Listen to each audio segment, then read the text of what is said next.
વિરમગામ નગરપાલિકાના પ્રમુખ કામિનીબેન મુનસરા અને ઉપપ્રમુખ રઘુભાઈ અલગોતર સહિતના પદાધિકારીઓએ શાસ્ત્રોક્ત વિધિ અને પૂજા અર્ચના કરીને પદભાર ગ્રહણ કર્યો હતો. વિરમગામ નગરપાલિકાના પ્રમુખ ચેતનભાઈ રાઠોડ અને ઉપપ્રમુખ દીપાબેન ઠક્કર સહિતના પદાધિકારીઓનો 2.5 વર્ષનો કાર્યકાળ વિરમગામના વિકાસ અને અવરોધ વચ્ચે અનેક ચડાવ ઉતાર સાથે પૂર્ણ થયો હતો. ત્યારે વિરમગામ નગરપાલિકાના આગામી 2.5 વર્ષના પ્રમુખ ઉપપ્રમુખ માટે યોજાયેલી ચૂંટણીમાં ભારતીય જનતા પાર્ટી દ્વારા આપેલ મેન્ડેટ સાથે કામિનીબેન મુનસરાને પ્રમુખ પદે અને ઉપપ્રમુખ પદે રઘુભાઈ અલગોતરની બિનહરીફ વરણી કરાતા અને કારોબારી સમિતિના ચેરમેન પદે અમિત પટેલ અને પક્ષના નેતા તરીકે ઉમેશ વ્યાસની પસંદગી કરવામાં આવી હતી. ત્યારે નવા પ્રમુખ કામિનીબેન મુનસરા અને ઉપપ્રમુખ રઘુભાઈ અલગોતર, કારોબારી સમિતિના ચેરમેન અમિતભાઈ પટેલ અને પક્ષના નેતા તરીકે ઉમેશ વ્યાસે શાસ્ત્રોક્ત વિધિ સાથે પૂજા અર્ચના કરીને પદભાર ગ્રહણ કર્યો હતો.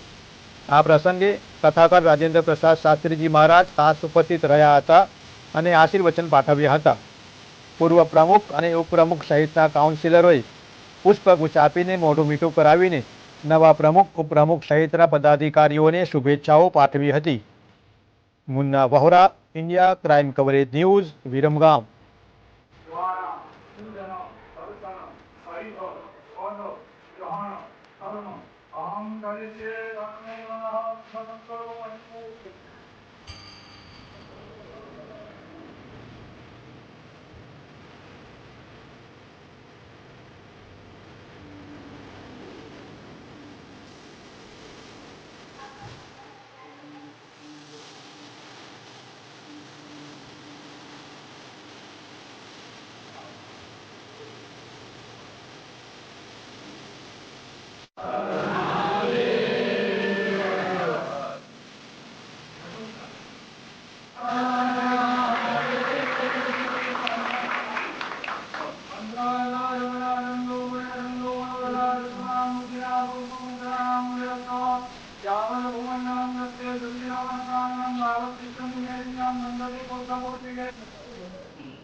ભારત માતા કી